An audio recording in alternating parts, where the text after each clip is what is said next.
she has censored the royal family from it. It's as if the royal family weren't there. Things haven't been good for some time between Doria and Meghan Markle, have they? It's been very obvious in Doria's couple of brief appearances on Meghan's media projects that she's just not interested. She doesn't like being dragged into the spotlight and used in the same way. 24 photographs, one appearance from Elton John, and almost no visible presence of family anywhere in sight.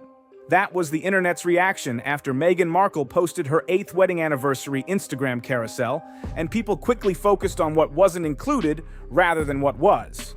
The best man, William, has become the invisible man. He's not in any of Meghan's pictures, nor is Catherine, the Princess of Wales, nor is the late Queen Elizabeth or the late Prince Philip, Anne, Edward, you name it, they're not there, nor are any of the galaxy of stars who went there as well, who attended that wedding. So she's censored everybody out of these great raft of pictures. And it's just her, mainly her, and a little bit of Harry. According to reporting from the Daily Mail, columnist Alison Boshoff reportedly reviewed the post while in Cannes and began counting each image in Meghan's anniversary selection. She was not alone either. Tom Sykes, who had just returned from Geneva, also started breaking down the post image by image to analyze exactly what Meghan chose to show the public and what she left out. The carousel contained 24 carefully selected photographs shared on Meghan's Instagram account, with over 4 million followers viewing the post. These images were meant to reflect one of the most important days of her life, her wedding into the British royal circle. But viewers quickly noticed something unusual. Across multiple images, Meghan is often shown alone.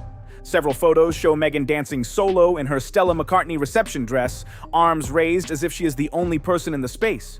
The amount of photos that she put just made her really look like kind of an insane narcissist. There were a lot of just her. And that one photo that you were just talking about is such a bad mistake. Other images show her standing alone in corridors, posing during wedding preparations, or looking downward in staged-looking moments while wearing her Givenchy ceremony gown. There are kisses, glamorous shots, quiet poses, and behind-the-scenes frames, but critics pointed out a clear pattern. The focus rarely moves away from Meghan herself, and that's where the discussion started getting even more complicated. There is no visible presence of her mother, Doria Ragland, in the carousel, no King Charles, no extended royal family members, no major family-focused moments from what was once described as one of the most globally watched royal weddings in modern history. For a post celebrating a royal marriage anniversary, the wider royal circle is barely represented in the memories shared. Well, it's interesting because you would have thought that somebody who had been there on that day, Serena, Oprah, the Clooneys, Priyanka Chopra. Yes, she's another one. Even Elton John, who she actually put a picture of him up. The only celebrity that she put a picture of, because of course she wants to tie herself again to Diana. None of them said, "What a great day," or "Wow, what a magical wedding," or "I still think about it." You know, no one said anything. And it is just getting quite sad. And again, you kind of are like, oh girl, knock it off. Like, it's getting very cringy. There is only one widely recognizable celebrity face in the entire set of images: Elton John. And according to Boshoff's reporting, even that connection is described as being more closely linked to Harry than to Meghan as a couple. Boshoff reportedly stated on her program that Elton's long-term relationship was primarily with Prince Harry, not the couple as a shared unit, saying it was a Harry relationship, not a Harry and Meghan relationship. That detail alone pushed royal watchers into another wave of online debate, with people repeatedly asking the same question: why does the anniversary post feel so centered on Meghan individually rather than the marriage itself? This video breaks down the carousel in detail, the way Boshoff reportedly analyzed it, section by section, image by image, and decision by decision. We will look at who appears, who is completely absent, and why critics believe the post raises more questions than it answers. And later we will revisit comments Harry made 7 months ago during an appearance on an American comedy podcast, because what he said about social media and public attention does not seem to fully align with what Meghan just shared this week at all. I think it's really interesting because she's showing all of the celebrity friends, right, who usually, and she proves it, post tributes all the time to other celebrities, right? Like they Oprah or Gayle King. Look at all of the people who they love celebrating, love talking about their big moment. Now let's talk about what was missing from those 24 photographs, because according to critics watching everything unfold online, that is where the real conversation begins. And as Alison Boshoff reportedly highlighted first, the missing faces may actually reveal more than the images Meghan chose to share. Every wedding album is carefully curated. Every single image is a deliberate choice. The people included matter, but the people left out matter just as much. A wedding anniversary post is meant to reflect love, memories, and the people who stood beside you during one of the biggest moments of your life. But viewers quickly noticed this carousel seemed to tell a very different story. One absence stood out right away. Doria Ragland. I know it's difficult to be shocked by how low Meghan will go, but I was still shocked by the merching of the wedding for a candle. Honestly, I was. Because, you know, the difference with this, Paula, is that at least with the children, I guess you can say, well, it's up to them now what they do. I mean, this was a wedding paid for by us, the British taxpayer, and paid for by the British royal family. And merching the wedding, to me, I always knew they'd go there eventually. I'm shocked they've done it so early. Back on May 19th, 2018, Doria played a key role in the royal wedding. She arrived at St. George's Chapel wearing a soft blue Oscar de la Renta outfit and sat alone in the front pew on Meghan's side. She was the only member of the Markle family present that day, and cameras captured emotional moments throughout the ceremony. Viewers saw her wiping away tears, smiling proudly, holding Meghan's hand outside the chapel, and later celebrating at the reception. At the time, many described Doria as Meghan's main source of emotional support. The bond between mother and daughter became one of the central narratives of the wedding coverage. That's why many were surprised when Doria appeared nowhere in Meghan's anniversary carousel this week. Not once in the opening images, not in the preparation shots, not in emotional, candid moments. Completely absent, and critics immediately began questioning why. Looking back at all the pictures that she posted, I think some of them we maybe have seen before, but some of them not quite so much. And there's one picture in particular that kind of got to me, and that was when they're like close to smooching and she's like grabbing his face and he looks drunk as a skunk, like with his mouth open. It's like super awkward. I was like, why are you sharing this picture? Boshoff reportedly approached the topic cautiously, but the implication was clear. The photos absolutely exist.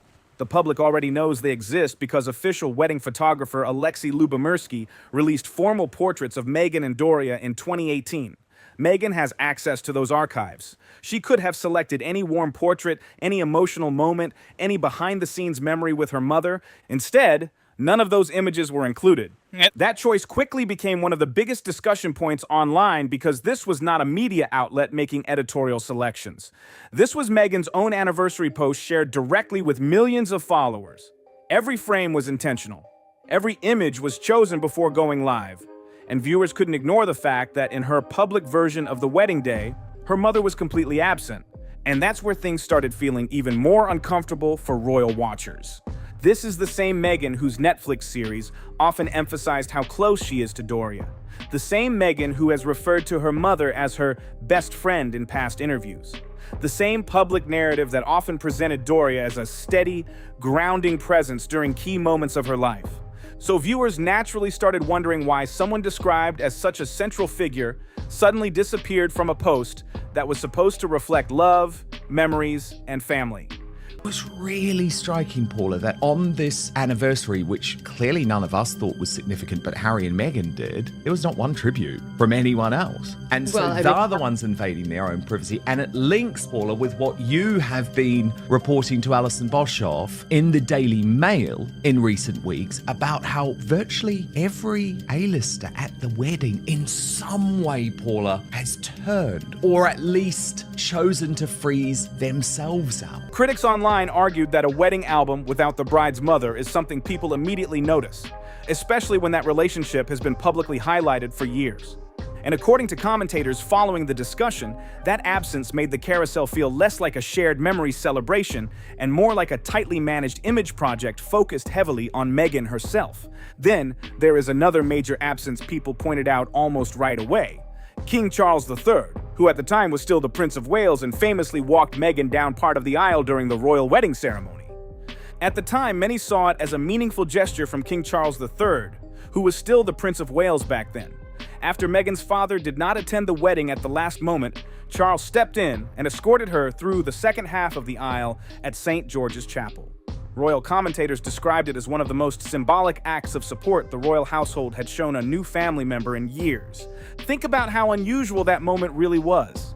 A future king stepping in for the father of a woman he had only recently come to know, all in front of a global audience. Back in 2018, British media framed that scene as a powerful sign of acceptance within the institution. It became one of the defining emotional moments of the entire wedding broadcast. And yet, when Meghan released those 24 anniversary images this week, Charles was completely absent. No photo alongside him, no aisle moment included, no reference to the gesture that once dominated global headlines. Critics immediately noticed because the omission felt impossible to overlook. And the absences did not end there. I looked at the pictures of Harry, right, of her dancing with Harry, her suction kissing him, and I tell you what, he just looked like a little rag doll in her arms. You know, she clearly was director of operations on that day, and you could almost see from those pictures this poor innocent ginger guy, a lamb to the slaughter, being sucked into Meghan's master plan. Queen Elizabeth II attended the wedding in person. She approved the ceremony location, authorized the carriage procession, and officially granted Harry and Meghan their Sussex titles on the morning of the ceremony. For royal watchers, that day represented one of the clearest public endorsements of the couple from the monarchy. But according to critics online, Meghan's carousel almost erased that entire royal connection from the wedding memory itself. No Queen Elizabeth, no major royal institution moments, no imagery highlighting the monarchy that made the wedding globally historic in the first place. Then there is Prince William and Catherine, Princess of Wales, who both attended the ceremony. Their children, Prince George and Princess Charlotte, were also part of the wedding party. Those moments received significant attention during the original 2018 broadcast coverage. And yet, none of that appeared in Meghan's anniversary post either.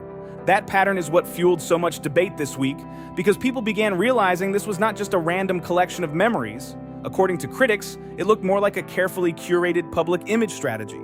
Catherine and William give us updated pictures of their families. We don't really get a callback picture. Now, I wouldn't mind, let's say one day seeing like a little short video behind the scenes of their wedding, but I think what strikes me is that William and Catherine are always looking to the present and the future, whereas Meghan Markle posting all these old wedding pictures, it seems like all she can do is look to the past. And why she's doing that, I think, is because these last 8 years have sucked in a lot of ways. Tom Sykes, who has long covered royal affairs, reportedly argued in recent commentary that the Sussexes have squandered every last drop of goodwill through precisely this kind of stunt. He suggested the emotional tone of the anniversary post conflicted with what critics saw as a highly polished and self-focused presentation. And honestly, that's where this story starts getting even more uncomfortable for royal watchers. Because the more people analyzed the carousel, the more it stopped looking like a private family celebration and started looking like a carefully controlled brand presentation. Critics argued Meghan didn't just forget to include certain people, they believe she intentionally shaped a version of the wedding she now wants the public to remember. A version where the royal family barely exists, a version centered almost entirely on Meghan herself. And then there is the celebrity side of this story, which opened up another layer of debate online. Out of all the well-known names linked to that royal wedding, the only clearly visible celebrity in the carousel was Elton John. But according to Boshoff's reporting, Elton's connection has historically been much closer to Harry than to Meghan. To their friends like Oprah, she has not been seen with Meghan Markle in years, right? Obviously, she did the famous sit-down interview. I think a lot of their A-list friends have ditched them because they know there's no substance there. I think Meghan Markle played in Oprah's face. I think she sold her a bunch of lies, in my opinion. She told her mistruths. She told her half-truths to try and build a victim narrative. Who wants to hear some spoiled brat duchess complain about her time in the royal family? I'm so sorry you had to suffer and be in the royal family, sweetheart. I'm so sorry you got to live the fantasy millions of girls wish for every single day. I'm sorry you had to go to ribbon cuttings. I'm sorry you had to do a little cookbook. I'm sorry you had to wear fancy outfits and show up at charity events and go on trips that were paid for. So I'm so sorry to you. critics quickly focused on that detail because it reinforced the idea that the post didn't highlight shared friendships or wider family bonds. It highlighted selective presentation. Meanwhile, other celebrities tied to the wedding have reportedly moved closer to the royal institution itself over time. George Clooney and Amal Clooney attended the wedding in 2018, despite reports suggesting they did not have a deep personal relationship with Harry and Meghan at the time. Royal commentary at the time described their presence as a major boost in global star power. Now, critics point out that the Clooneys have recently appeared more connected to events involving King Charles rather than public Sussex-related moments, adding more fuel to online discussion about shifting relationships around Harry and Meghan. Then there is Oprah Winfrey, whose connection to the couple later became one of the most widely discussed media stories in modern royal coverage after a high-profile interview years later. Once again, critics online argue that many of these celebrity connections now look more strategic and less personal in hindsight. Since the fallout involving the Sussexes over recent years, several celebrity ties that once appeared strong now seem far less visible. According to reporting discussed by Alison Boshoff, multiple famous names who once attended the royal wedding now appear more publicly aligned with the royal institution than with Meghan Markle and Prince Harry.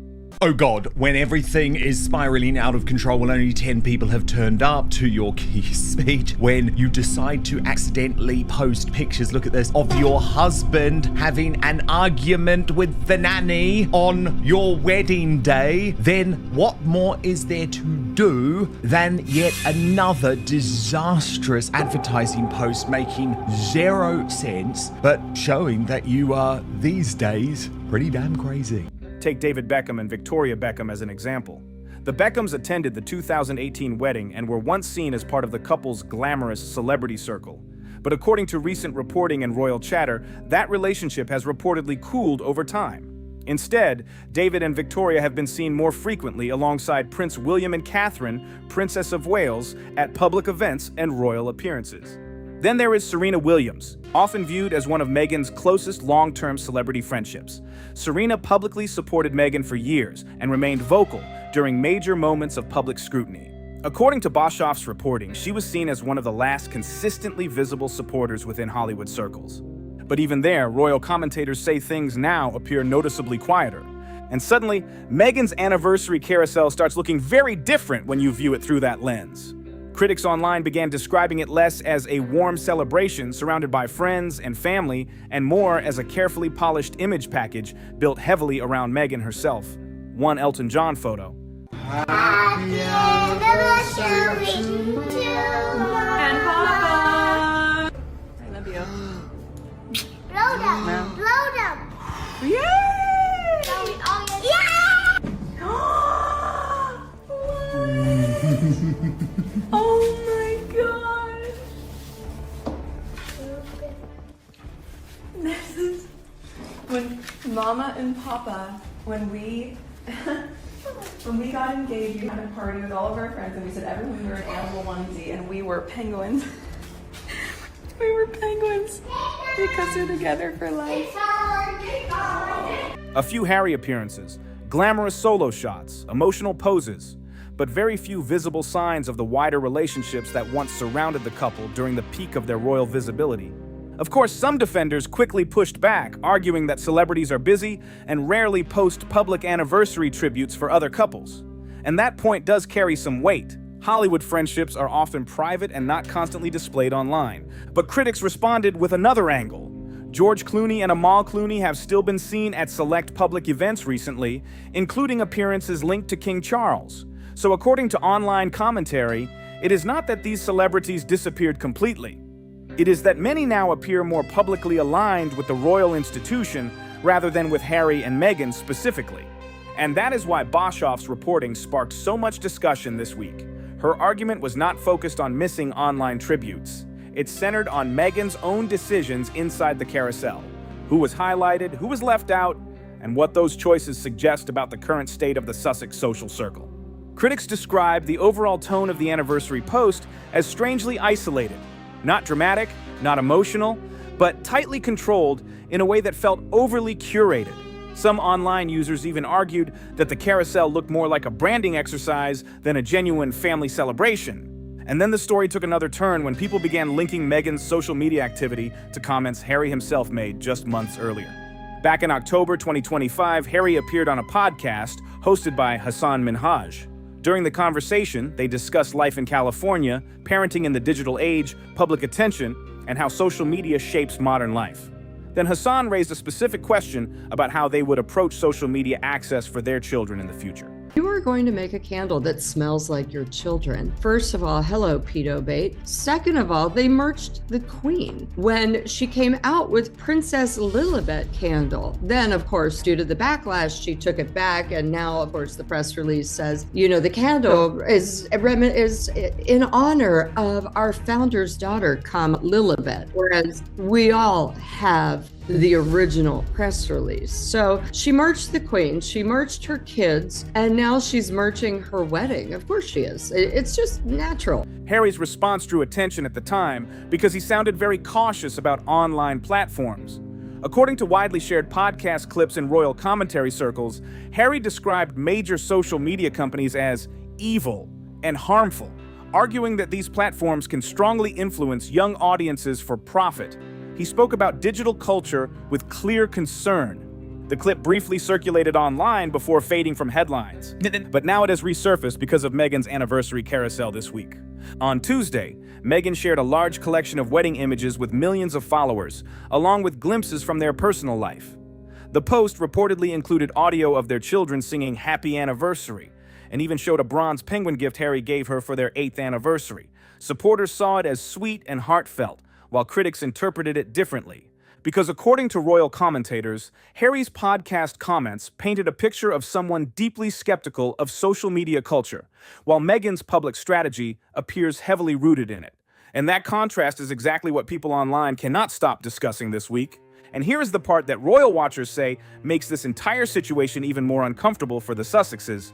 Those two public versions of the marriage do not fully align.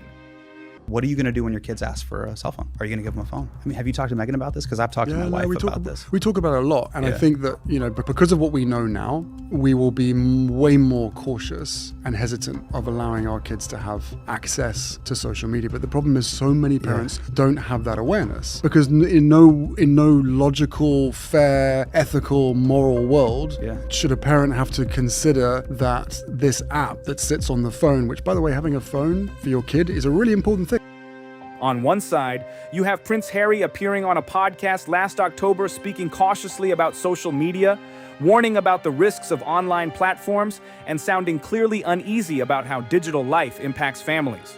On the other side, you have Meghan Markle sharing a highly curated anniversary carousel with millions of followers, filled with polished wedding images, emotional moments, and carefully chosen personal details from their relationship. And now another royal event is about to bring even more attention to where the Sussexes currently stand with the wider family. In just over 2 weeks, on June 6th, Peter Phillips, the son of Princess Anne and the late Queen's eldest grandson, is expected to marry Harriet Sperling at All Saints Church. According to multiple reports, senior royal figures are expected to attend, including King Charles III, Queen Camilla, Prince William, and Catherine, Princess of Wales.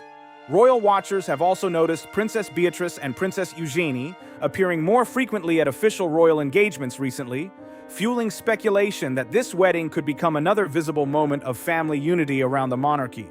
But according to reports circulating this week, Harry and Meghan are not expected to attend. And that detail only pushed more attention back toward Meghan's anniversary carousel, and the message critics believe it unintentionally projected. Because when people step back and look at the broader picture, this is what they see: 24 photographs, very limited royal presence, no Doria, one Elton John appearance, a husband publicly expressing concern about social media culture, and a wife continuing to build large public moments online through carefully managed personal branding. This is like the ultimate snub to Harry and Meghan. This is a family wedding. This is something that in the past there would have been an expectation that someone so high up the line of succession would have been. And the fact that the royals are briefing directly to the son that the king wanted Beatrice and Eugenie to be there and wanted them to remain part of the family is obviously like a dagger in the heart to Harry and Meghan, who are desperately trying to get back into the fold. That is why this anniversary post sparked such a major conversation across royal media circles this week. Critics argue the carousel revealed far more than Meghan may have intended, not through what was said, but through what was chosen to be shown, and what was left out. This is Hollywood Yesterday, breaking down the stories, drama, and royal headlines everyone is talking about. We'll be back soon with more reactions, more royal analysis, and more fallout surrounding what commentators are already calling another major Sussex controversy. Got something to say about this? Drop your thoughts in the comments and let's get into it. If this breakdown made you see things differently, hit subscribe so you don't miss what's coming next. Tap that like button and share this with someone who needs to hear it.